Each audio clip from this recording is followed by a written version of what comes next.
जोहार संगवारी हो the ADM production YouTube channel में आज नवा गाना ऐसे जे है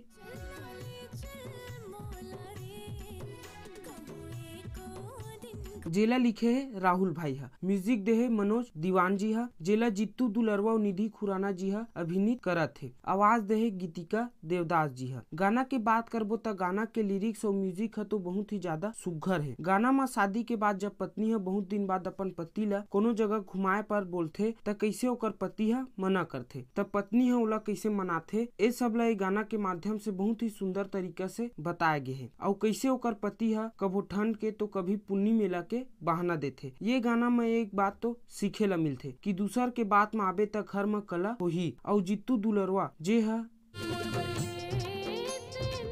जैसे गाना दे है और निधि खुराना जी जे है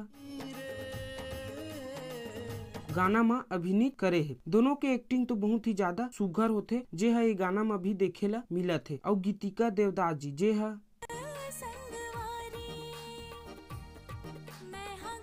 गीत गा है, उनकर आवाज तो बहुत ही ज्यादा सुघर है। और जित्तू दुलरवा भाई जे हा पहली लाली लुगरा के जिद ला पूरा करी से अब खुमाए के जिद ला पूरा करत है। तो संगवारी हो the ADM production YouTube channel में जाके गाना ला सुना। और अगर आप मन के सर्च करे के मन नहीं है तो गाना के लिंक हमारे वीडियो के डिस्क्रिप्शन में दे हन, तो वहाँ से जाकर आप मन गाना ला सुन सकत हो। तो जाके गाना ला सुना और अपन मयारू ला शेयर करा। और वीडियो पसंद आई हुई तो वीडियो ला लाइक और शेयर करा और संगे संग हमारे चैनल ला सब्सक्राइब करा। जय जोहार, जय छत्तीसगढ़, जय भारत।